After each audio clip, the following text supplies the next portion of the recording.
Hello, my name is Harold Gatensby. I live in the Yukon. There's 35,000 people in the Yukon.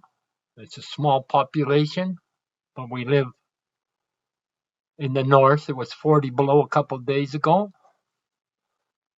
My native ancestry is Tlingit.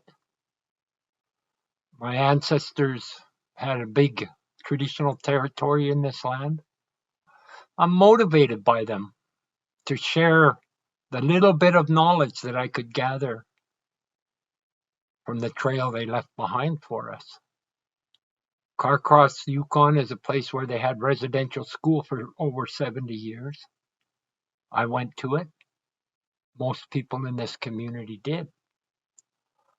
When I was a young man growing up, I was mixed up, disconnected, a little bit angry at the world. I ended up getting raised to adult court when I was 15 years old and sent 1,500 miles away to prison, adult prison. That was quite an experience for me, but it left me feeling angry and disconnected. I looked everywhere for justice. I looked to the Queen for justice.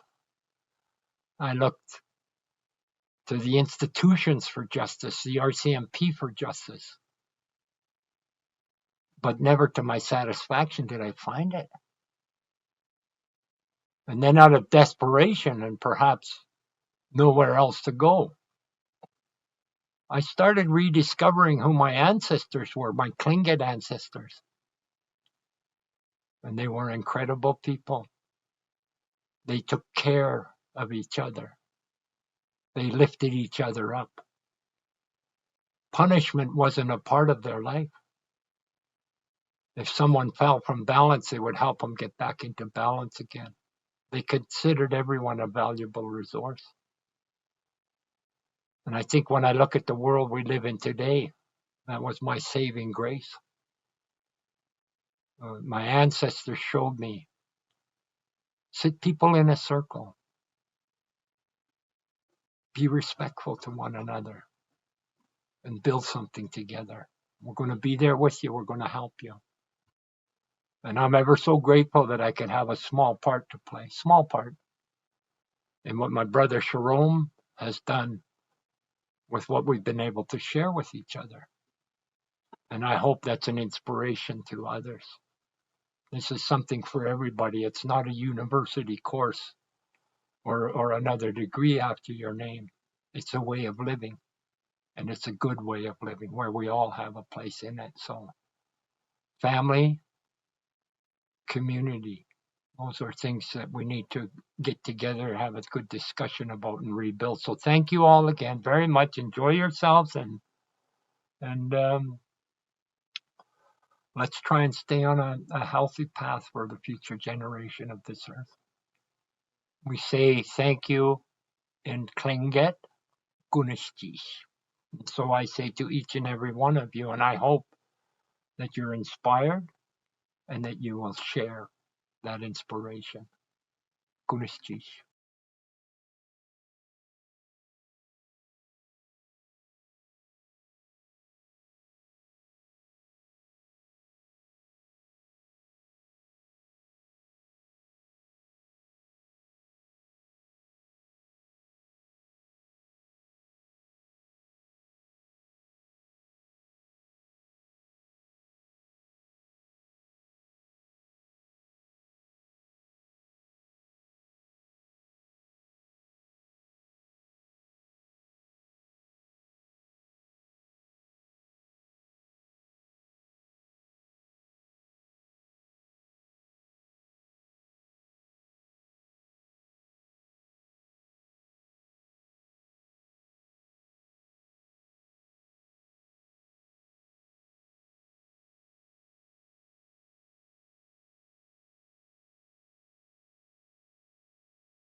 And welcome everyone to the KDocs Film Festival 2022.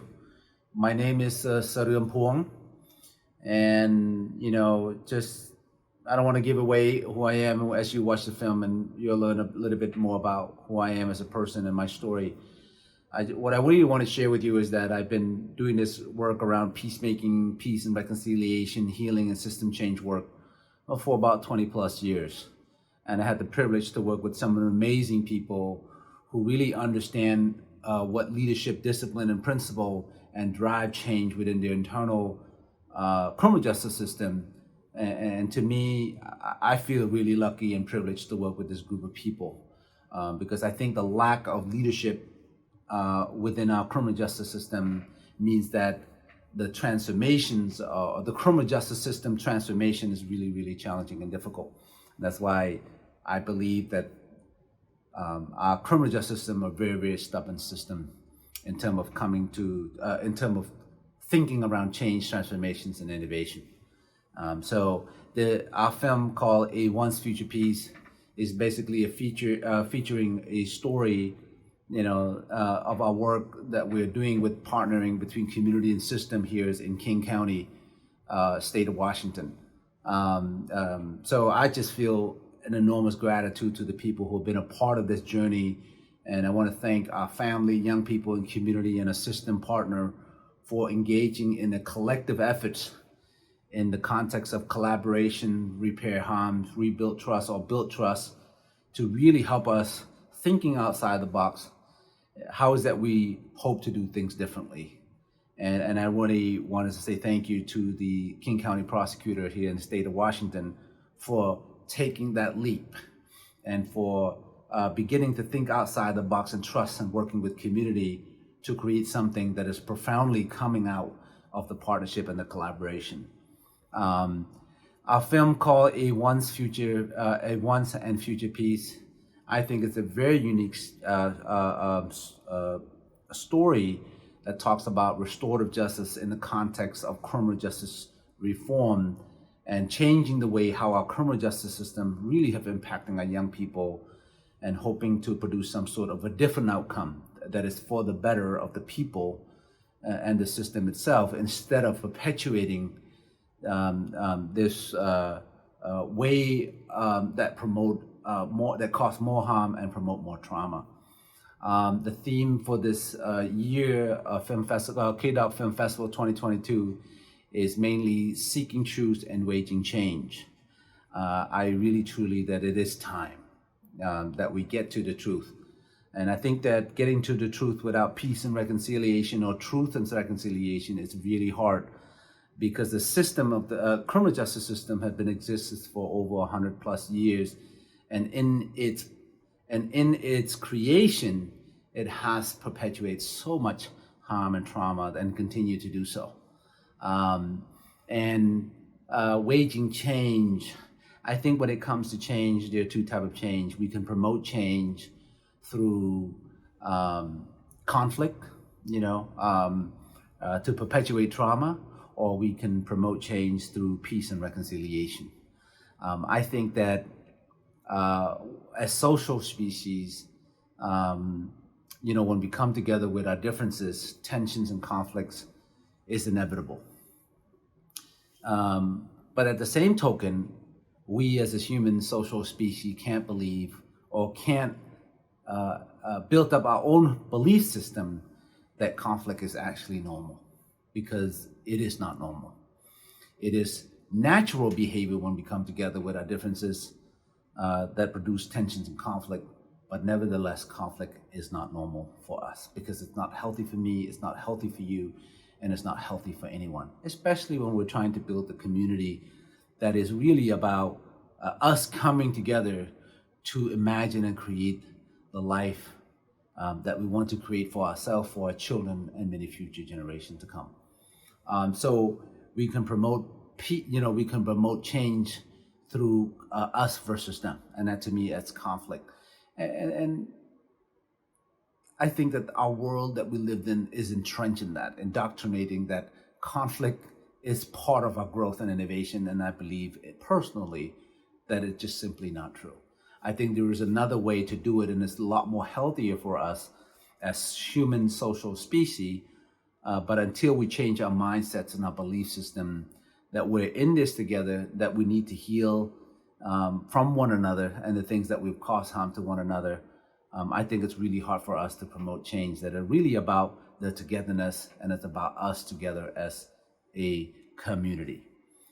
So that's why I think that the criminal justice system is struggling to really fully serve and create an impact that is very different than imprisonment and punishment and perpetuating harms and trauma.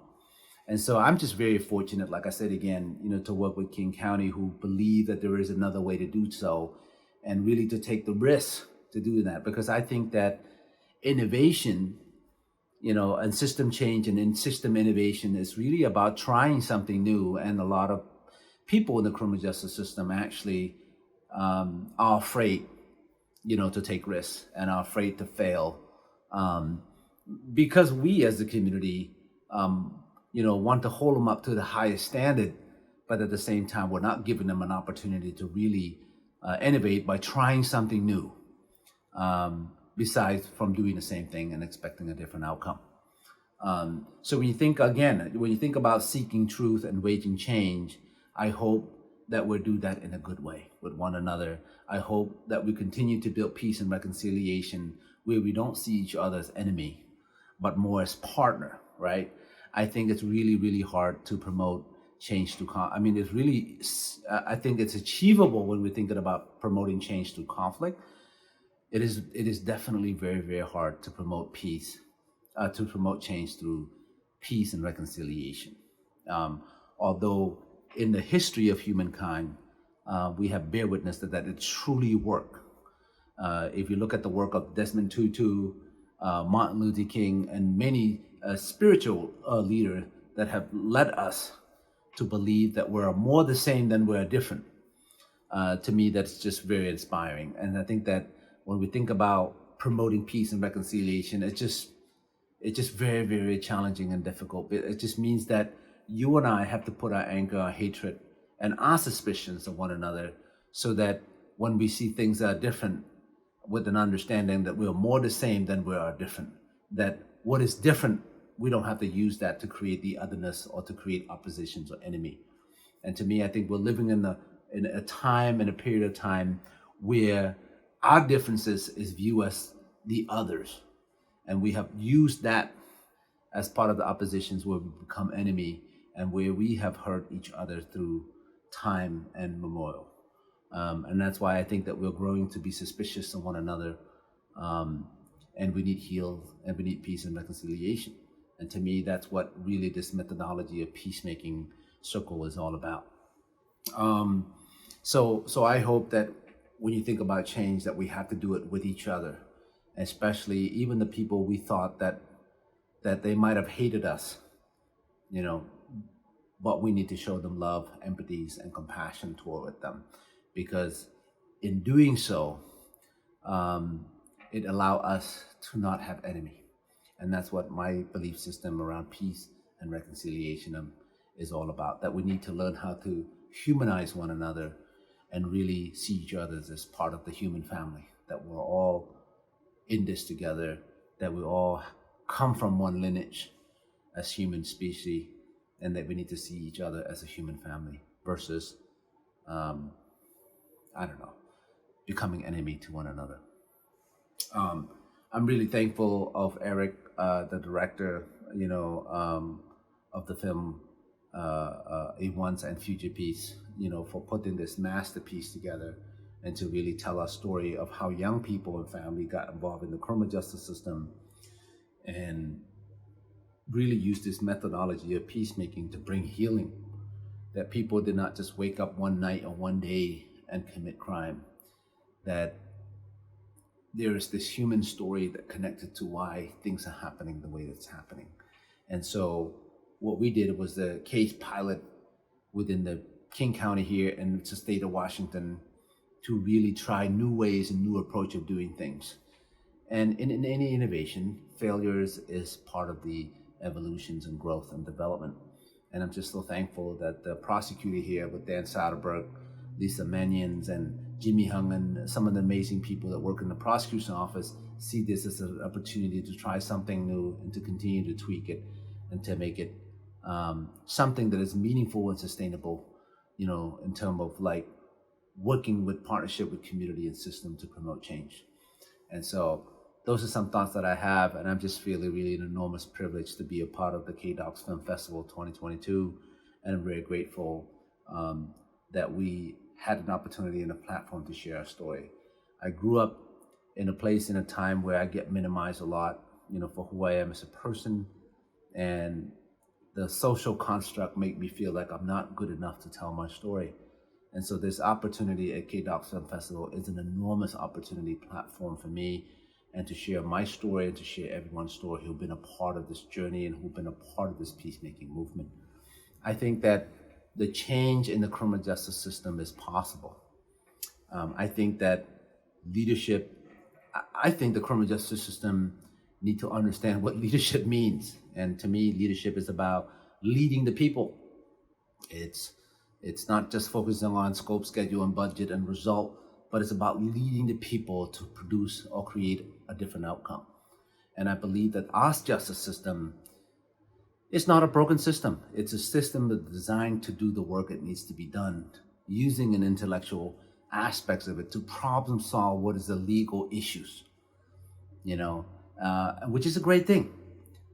But to me, it missed the human aspects of it. And the human aspects of it is the emotions. And when you think about young people, family, myself, and everyone who've been through trauma, it impacts our emotion. And we can't use what is an intellectual aspects of who we are as a human species to trying to problem solve what is an emotional capacity of what it means to be human. So I always say this to people: if you really want to talk about peace and reconciliation, healing, you really have to feel your way through it. You have to get to it and feel your way through it. And to me, that's what peacemaking is really about. And our system are not good at sharing emotion because of the professions that they're doing, dealing with criminal cases within our adversary system. I think a lot of time, the professions of what it means to work in the criminal justice system is to shut down our own humanity and our own emotion to be able to feel people. But if we do that, I think it's really hard for people who work in the criminal justice to perform their duty and their job as a lawyer, as an attorney. And so I think that this work around peacemaking and healing and peace and reconciliation is to really bring the humanity, the moral, spiritual aspects of this that make us who we are as human beings. the emotional capacity, so that the people who are serving and working within the criminal justice system become human. And when they become human, they understand what it means to connect with other human beings that they're trying to serve. I truly believe that there's a lot of courage in the leadership that we're experiencing right now. And I think that we can make change for the long distance run. And I genuinely believe that we can do that. But we cannot do that alone, and we cannot do that by pinning each other up, by making ourselves and each other become enemy one another's. And so I hope that as we're leading change and seeking truth and waging change, that we do that in a way that is about humanizing one another. It's about building trust. It's about collaboration. It's about helping us to think outside the box, bring the humanity into the criminal justice system, so it become a compassionate system to serve our young people and our family and our community. I have the privilege of working for the last 20 plus years, and throughout my 20 plus years of doing this work, I feel like 16 years or so, I feel miserably. But I don't want to give up, because I believe in humanity, and I believe that change is possible. I come from a place of war. I come from a place in my past where there's not a lot of things for me, and with no high educations, with no ability, or at least a little bit of ability to communicate with people by just speaking with people, it's really been challenging. And at the same time, I'm working with people who understand that change is possible. And I just felt very grateful to be a part of that journey and collaborating with our system as much as with youth, family, and community. So this is a once and future piece. It's really a film about our young people telling their story, our system telling their story. And all of this story is about human story of triumphs, of failures, of success. And that's just simply part of our human experience. And so I hope that you find this film interesting enough and inspire you enough, that when we see change like this, that I hope that you support and give innovations or give peace a chance to really transform our system and our family and our community for the betterment of the people that we're trying to serve. So thank you for making time to come and watch the film. And I, for most, are very grateful that you're making time to do so. I hope you enjoyed it, and I hope it sparks your imaginations and built up your internal belief that we're all possible. And if we put a great mind together and see each other as human beings, there's limitless possibility that we can achieve. Thank you so much, and I'm very blessed, to be introducing and welcoming you all to this film festival. So, thank you.